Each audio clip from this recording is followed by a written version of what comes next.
Hello.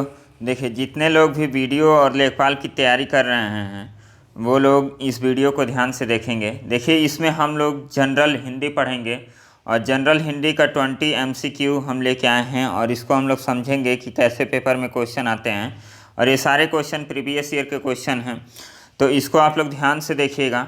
और अभी आप लोग सीरियस नहीं हैं पढ़ाई को लेके, तो सीरियस हो जाइए। देखिए, डबल बेंच का जो मामला था, डबल बेंच में जो केस गया था वीडियो का, वो केस को क्या किया गया है, फैसले को रिजर्व कर लिया गया है। मतलब कि अब आगे सुनवाई नहीं होगी, जो भी फैसला होगा वो ऑन द स्पॉट मार्च या अप्रैल तक आ जाएगा, उसके बाद परीक्षा होगा। तो आप लोग पढ़ाई सीरियस कीजिए और अच्छे से पढ़ाई कीजिए। और ये आप लोग मत टेंशन में रहिए कि डबल बेंच में गया, सुप्रीम कोर्ट में गया। इस तरह करते रह जाएंगे और एग्ज़ाम होगा और इस बार भी आप लोग चूक जाएंगे। तो हम भी वीडियो कंटिन्यू नहीं बना रहे थे, काफ़ी ज़्यादा हमें भी वो था कि होगा कि नहीं होगा, लेकिन ये हाई कोर्ट का संकेत है कि एग्ज़ाम होगा ही, क्योंकि एक ही सुनवाई में फैसले को रिजर्व कर लेना काफ़ी बड़ा मुद्दा है। तो आप लोग पढ़ाई कीजिए, लेखपाल हो, वीडियो हो, जहाँ भी हिंदी आपकी आती है तो ये MCQ आपको बहुत फ़ायदा पहुँचेगा। और 20 MCQs हैं, इसको आप लोग देखिए निम्न पहला क्वेश्चन है। पहले क्वेश्चन को हम लोग देखते हैं, उसके बाद आगे बढ़ेंगे। पहला क्वेश्चन है, निम्न में से क का उच्चारण स्थान क्या है। एक चीज़ देखिए, क का उच्चारण स्थान कंठ होता है। इसको हम लोग और डिटेल में देख लें। यहाँ पे देखिए, क वर्ग जो होता है इसका उच्चारण स्थान कंठ होता है। फिर च वर्ग इसको बोलते हैं और च वर्ग का उच्चारण स्थान तालु होता है। ट वर्ग का उच्चारण स्थान मूर्धा होता है। त वर्ग का उच्चारण स्थान दंत होता है और प वर्ग का उच्चारण स्थान ओष्ठ होता है। अब देखिए, इसको रटना नहीं है। यहाँ पे एक ऐसे हम फिगर बनाएंगे, तो सबसे नीचे यहाँ पे कंठ होता है। आप बोल के देखेंगे क ख ग घ अंग, तो यहाँ से आवाज़ जो निकलती है उसको हम लोग कंठ बोलते हैं। फिर इसके ऊपर आएंगे तो यहाँ तालु हो जाएगा, इसके ऊपर आएंगे तो यहाँ मूर्धा हो जाएगा और इसके ऊपर दंत, और सबसे लास्ट में क्या होगा, ओष्ठ। तो आप इस तरह इमेजिन कीजिए और शब्दों को बोल के देखिए कि कौन कहाँ से आवाज़ आ रहा है। इसको आप बोलेंगे तो क ख ग घ अंग, और च को बोलेंगे तो च छ ज झ इया। तालु का मतलब होता है जो जीभ जाके ऊपर टकराता है, उसके बाद ही इसका आवाज़ आता है। आप लोग बोल के देखिएगा, च छ ज झ इया, तो ये तालु हो गया। मूर्धा ट ठ ड ढ अण।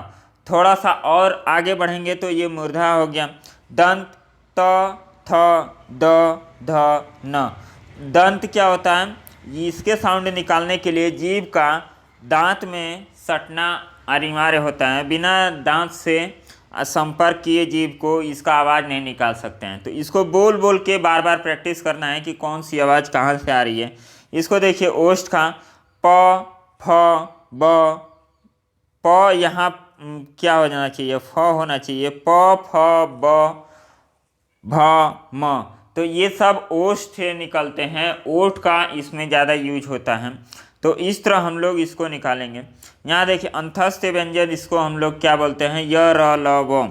य और व को हम अर्ध स्वर्द भी बोलते हैं। और र होता है लुंठित व्यंजन और ल होता है पार्श्विक व्यंजन। और उष्म व्यंजन मतलब बोलते समय गर्मी निकलती है, उसको हम लोग उष्म व्यंजन कहते हैं। श श श ह, तो इसको हम लोग उष्म व्यंजन कहते हैं। चलिए आगे हम लोग नेक्स्ट क्वेश्चन देखिए। यहाँ पे दिया है, निम्न में से कौन सा अंधकार शब्द का पर्यायवाची नहीं है। अंधकार शब्द का पर्यायवाची नहीं है, इसको हमें देखना है। अब देखिए, अंधकार शब्द का पर्यायवाची क्या क्या है, तिमिर है, फिर ध्वांत है, तमिस्त्र है और निलय। ये अंधकार शब्द का पर्यायवाची नहीं होता है। निलय का मतलब होता है गृह, वास, आलय, निकेतन, शाला, सदन। ये होता है निलय शब्द का। निलय मतलब घर से संबंधित होता है, ये अंधकार का पर्यायवाची नहीं है। नेक्स्ट क्वेश्चन देखिए, नेक्स्ट क्वेश्चन क्या है, निम्नलिखित में से कौन यमुना के सही पर्यायवाची शब्द हैं। अब यमुना के पर्यायवाची शब्द क्या हैं, देखिए यमुना को कालिंदी बोला जाता है, तो कालिंदी यहाँ है। रवि तनया भी बोला जाता है, अर्क सूता भी बोला जाता है। तो इसमें ऑप्शन आपका कौन सा हो जाएगा, ए ऑप्शन आपका सही हो जाएगा। यमुना नदी को कृष्णा भी बोलते हैं, सूर्य सूता भी बोलते हैं, तो ये आप लोग याद रखिएगा। फिर यहाँ पे देखिए, अतिवृष्टि, अदृष्टि, आकर्षण शब्दों के सही विलोम शब्द होंगे।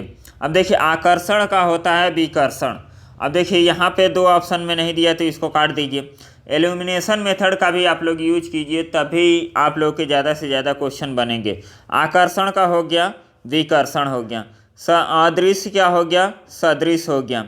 अतिवृष्टि का होता है, अतिवृष्टि का क्या होता है, अनावृष्ट होता है। तो इसका सही आंसर क्या हो जाएगा, ए ऑप्शन आपका राइट आंसर हो जाएगा।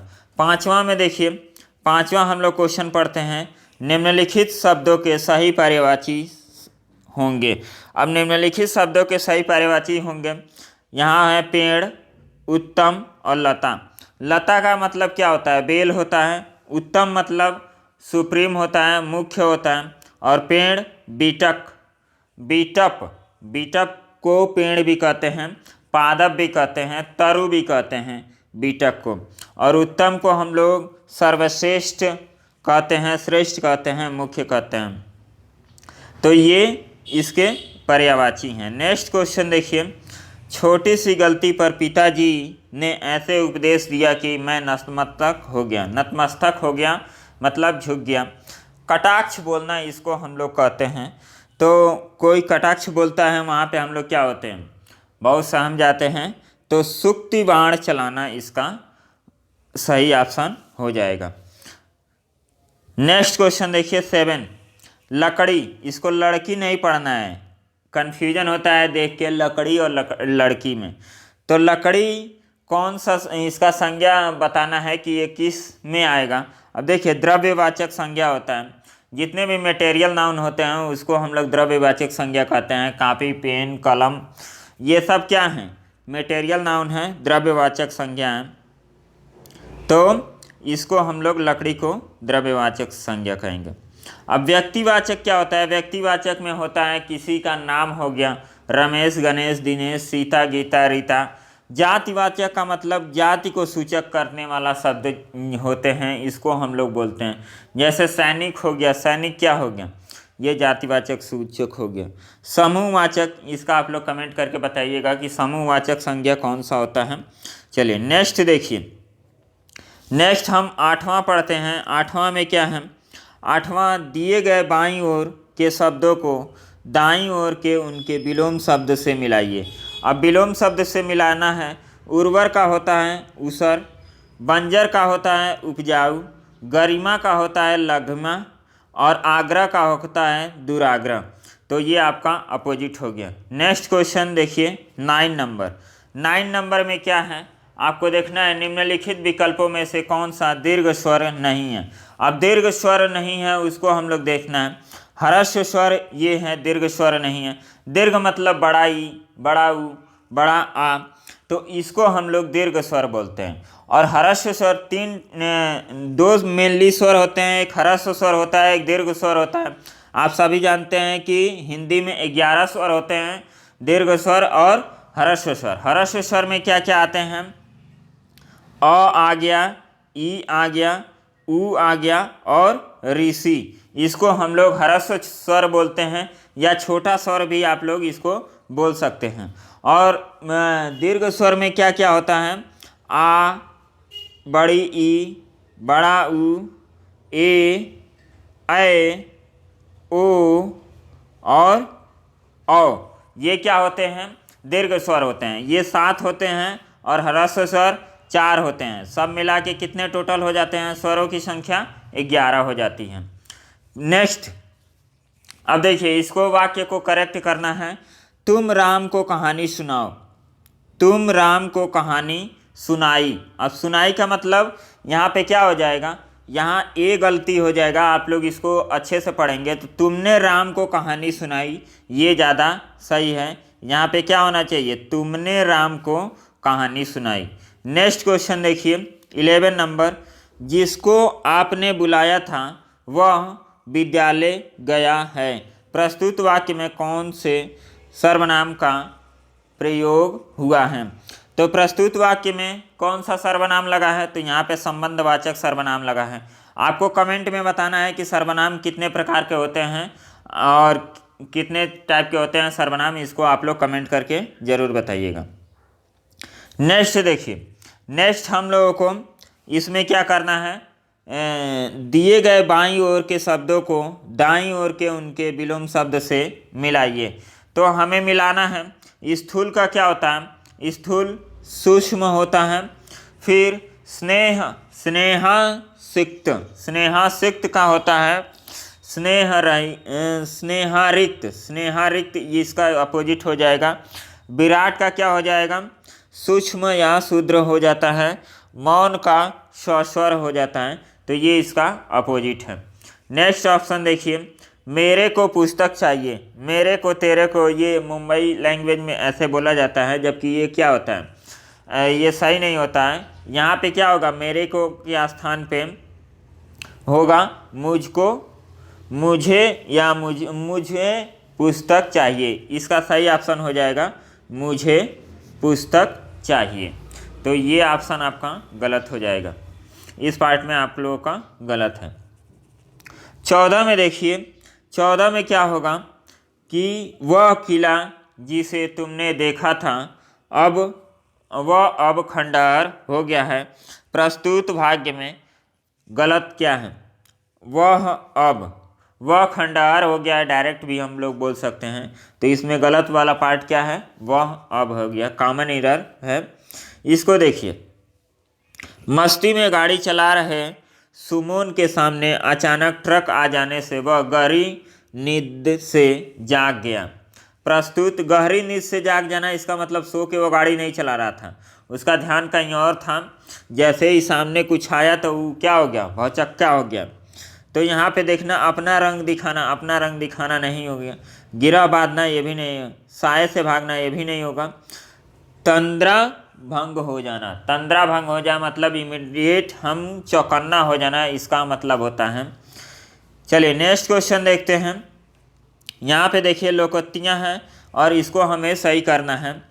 मान न मान मैं तेरा मेहमान, इसका मतलब क्या होता है, ज़बरदस्ती गले आ पड़ना, मतलब ए का क्या हो जाएगा, सी हो जाएगा। सुनिए सबकी करिए मन की, सुनिए सबकी करिए मन की, तो इसका क्या हो जाएगा, दो का ये हो जाएगा अंतःकरण की बात माननी चाहिए। काला अक्षर भैंस बराबर, तो बिल्कुल अनपढ़, इसका हो जाता है ए। जैसे नाग नाथ वैसे सांपनाथ, दोनों दुष्ट, तो इसका ऑप्शन ये हो जाएगा। इसको यदि सही मिलाएंगे तो ए का हो जाएगा सी, फिर बी का हो जाएगा डी, फिर सी थर्ड का हो जाएगा ए, फिर फोर्थ का हो जाएगा बी। तो ये आपका हो जाएगा इसका लोकोक्तियों का अर्थ। तो इसमें ऑप्शन आप देख के और मिला लीजिएगा। फिर ये 17 नंबर हम देखते हैं, हम और तुम और श्याम को अवश्य जाना चाहिए। तो यहाँ पे क्या होगा, ये गलत पार्ट क्या हो जाएगा, ये हो जाएगा, देखिए जब भी 3 लोग रहते हैं तो उनमें लास्ट 2 में और लगता है या अंड लगता है और बाकी 2 को हम कामा से अलग करते हैं। तो इसमें हम, कामा, तुम और श्याम को अवश्य जाना चाहिए, इसका सही आंसर होगा। और के जगह पे कामा होना चाहिए। नेक्स्ट देखिए, मुहावरे को उनके सही अर्थों से मिलान कीजिए। अब आंचल पसारना, आंचल पसारना का क्या होता है, आंचल पसारना मतलब प्रार्थना करना, तो ए का ए हो गया। उड़ती चिड़िया पहचान लेना, उड़ती चिड़िया पहचान लेना, मन की बात जान लेना, तो ये दूसरे का भी बी हो गया। कंचन बरसना, कंचन बरसना का मतलब लाभ ही लाभ होना, ये लगता है कि सब मिलान करके दिया गया है। कलम तोड़ना, बहुत अच्छा लिखना, कलम तोड़ना का मतलब ये काफ़ी इम्पोर्टेंट होता है, कई जगह पूछा जाता है। बहुत अच्छा लिखना, तो इसका हो जाएगा डी। तो 1 2 3 इसका पहला ही ऑप्शन आपका सही हो गया। नेक्स्ट क्वेश्चन देखिए, निम्नलिखित शब्दों के सही पर्यायवाची शब्द होंगे।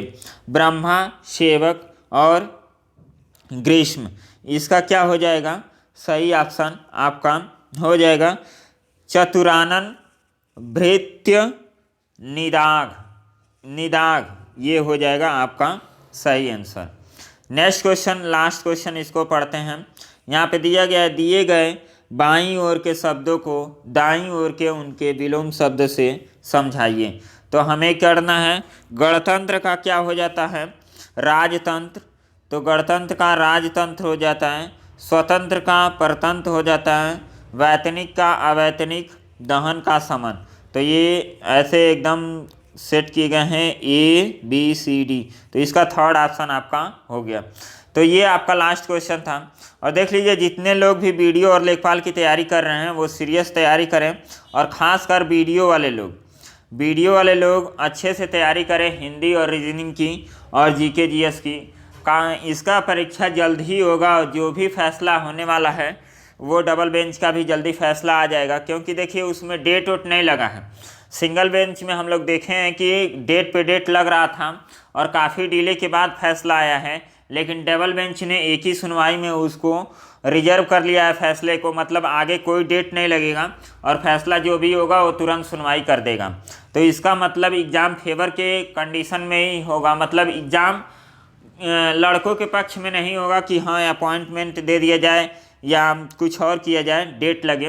वो कोर्ट ये सुनिश्चित कर दिया है कि हाँ इसका एग्ज़ाम ही होगा, और आयोग के फैसले के रूप में ही वो देगा। आयोग क्या किया था, पहले पेपर कैंसिल कर चुका था और वो उसने को कहा था कि इसका